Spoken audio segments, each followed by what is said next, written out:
Hello, Mr. Chaucer. Thank you for time traveling all the way here to 2012. I'm thrilled to have you because there's so many unanswered questions that we can resolve today. Well, of course, that's what I'm here for. What would you like to know? Can you tell us a little bit about your life growing up? Well, of course it was a little bit difficult. My father was a wealthy wine merchant, though, and I had a very loving mother named Agnes. Oh, well then you're pretty lucky. Were there any rough periods that you encountered in your life? Yes, as you can probably imagine, I had a very dark time during my life.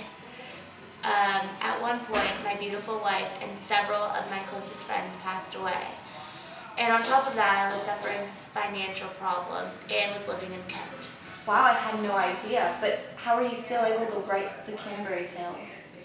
Well, at first it was kind of just an escape plan for me, but over time it became kind of amusing and I decided to pursue it. How was it amusing? Well, obviously I wrote this just to make fun of our corrupt society. It was unbelievable how many people were fooled by these frauds. What do you mean? Like, were there examples in the Canterbury tales? Yes, actually, there was a character foil between the pardoner and the parson.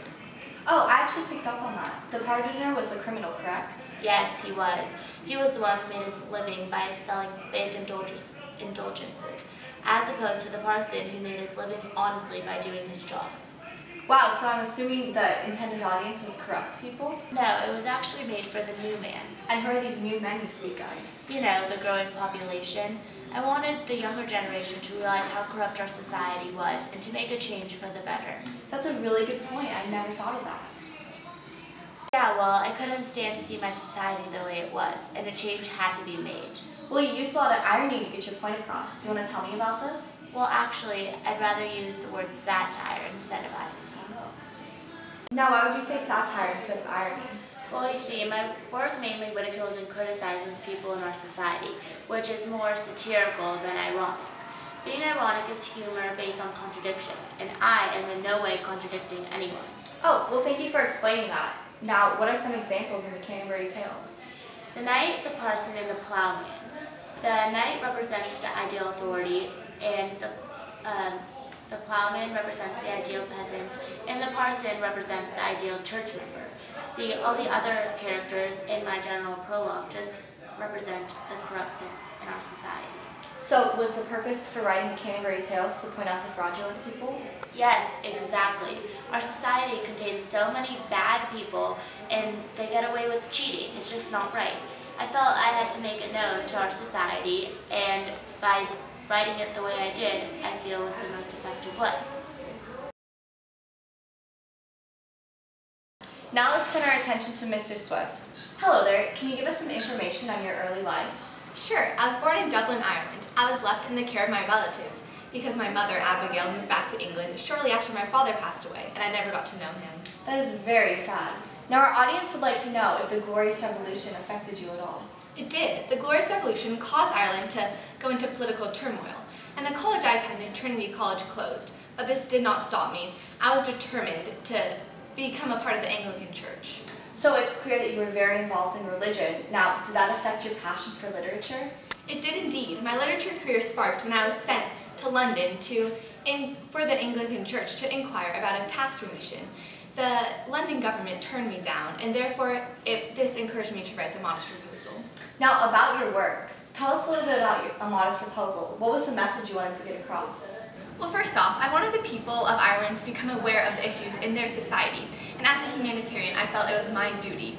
I wanted the message to get across. Also, I wanted the poor people in Ireland to become aware of what was going on. Today I will be discussing Jonathan Swift's A Modest Proposal with Thomas Spring, an official from the English government in 1729. Hello, Mr. Spring. Thank you so much for joining us today. Oh, anytime. I'm honored. So, tell me, what was life like during your time? Oh, don't get me started. It was extremely hard. Children were begging for food and their mothers couldn't even find jobs. Most of the population was out of work. It was extremely hard. Wow, how did it end up like that? Well, the English broke out in civil war and Ireland was completely destroyed. And it left lasting consequences, huh? That's for sure. That's why Jonathan Swift's The Modest Proposal was taken so seriously by some. What do you mean? Well, his attendant audience, the Englishmen, took his proposal literally. They thought it was a genius idea to actually eat babies, which proves Swift's exact point. And what was his point? That the English lacked moral implications of the Irish. Wow, it really did prove his point. Well, what did you think about this work? Well, it was reasonable, to be quite honest. In the long run, it saved some money, and I kind of agreed with his tactics. Well, did anything actually end up changing? Well, the Irish thought of him as a national hero. And the English? They hated him. Well, I suppose that makes sense. Thank you so much for meeting with us. It was a pleasure having you. The pleasure is all mine. Thank you. Now we will be discussing Chaucer's The Canterbury Tales with Arnold Shorts, a church official during the medieval ages. Thank you so much for meeting with me, Mr. Shorts. It's a pleasure to have you. No, thank you. It's a pleasure to be here and share with you my vocation. That's great to hear. So, tell me a little bit about yourself. Well, I'm a church official, and I love doing it, but it's very difficult at times. And why is that? Well, we have all different types of people, and many people think that it's all right to sell indulgences, but we know that it's not all right at all because God does not forgive people by them buying something.